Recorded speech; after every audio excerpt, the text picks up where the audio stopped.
नमस्कार दोस्तों, स्वागत है आपका हमारे इस यूट्यूब चैनल ट्रेंड वेव्स पर। आज हम आपके लिए लेकर आए हैं आमलकी एकादशी व्रत की कथा, जिसको सुनने मात्र से ही आपके घर और आपके जीवन की सारी दुख दरिद्रता दूर हो जाएगी।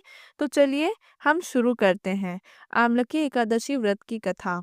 होलिका दहन के 4 दिन पूर्व फाल्गुन के शुक्ल पक्ष की इस एकादशी का नाम आमलकी एकादशी है।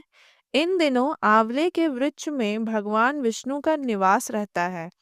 इसीलिए आंवले के वृक्ष के नीचे बैठकर भगवान की पूजा करने से और आंवले खाने तथा दान करने का विशिष्ट महत्व होता है। ब्रह्मा ऋषि वशिष्ठ जी और महाराज माधानता के मध्य संवाद रूप में इस एकादशी व्रत की कथा को अब हम प्रारंभ करते हैं। त्रेता युग में एक दिन महाराज माधानता ने ब्रह्मर्षि वशिष्ठ जी से अनुरोध किया, हे मुनिवर, यदि आप मुझसे प्रसन्न हैं तो कृपा पूर्वक मुझे कोई ऐसी व्रत बतलाइए जिसको करने से मेरा सब प्रकार से कल्याण हो। महर्षि वशिष्ठ ने उत्तर दिया, हे राजन, यूं तो सभी व्रत उत्तम हैं, परंतु उसमें सर्वोत्तम है आमलकी एकादशी व्रत। फाल्गुन मास के शुक्ल पक्ष की इस आमलकी एकादशी व्रत को करने से सभी पाप नष्ट हो जाते हैं। इस व्रत को करने से 1000 गायों के दान के बराबर पुण्य प्राप्त होता है। इस बारे में कथा मैं आपको सुनाती हूँ, ध्यान पूर्वक सुनिए। वैदिक नाम एक नगर में ब्राह्मण, क्षत्रिय, वैश्य और शूद्रों वर्णों के परिवार आनंद पूर्वक रहा करते थे। वहां पर सदैव वेद ध्वनि गूंजा करती थी। पापी, दुराचारी तथा नास्तिक कोई नहीं था। उस नगर में चैत्र रथ नाम का चंद्रवंशी राजा राज्य करता था। सभी नगरवासी भगवान विष्णु के परम भक्त थे और सभी नियम पूर्वक एकादशियों का व्रत किया करते थे। प्रत्येक वर्ष एक समान फाल्गुन मास के शुक्ल पक्ष की आमलकी एकादशी आई। उस दिन राजा, प्रजा तथा बाल, वृद्ध सभी हर व्रत किया। राजा अपनी प्रजा के साथ मंदिर में जाकर कुंभ स्थापित करके धूप, दीप, नैवेद्य, पंचरत्न आदि से धात्री आंवले का पूजन करके इस प्रकार स्तुति करने लगे, हे धात्री, आप ब्रह्मा जी द्वारा उत्पन्न हुए हो और समस्त पापों का नाश करने वाले हो, अतः मैं आपको नमस्कार करता हूँ। अब आप मेरा अधर्य स्वीकार करें। आप रामचंद्र जी द्वारा सम्मानित हो। मैं आपसे प्रार्थना करता हूँ कि आप मेरे समस्त पापों को समूल नष्ट करें।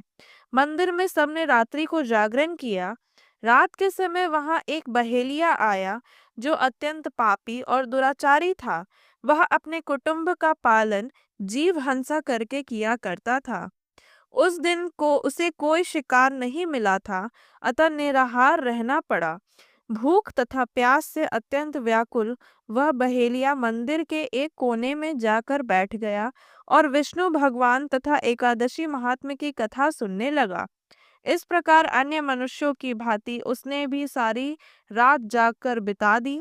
प्रातःकाल घर आकर उसने भोजन किया। कुछ समय बाद उस बहेलिये की मृत्यु हो गई।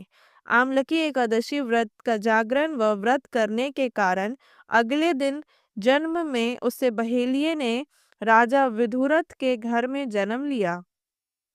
उसका नाम वसुरथ रखा गया। युवा होने पर चतुरंगिनी सेना तथा धन धान्य से युक्त होकर 10,000 ग्रामों का पालन करने लगा।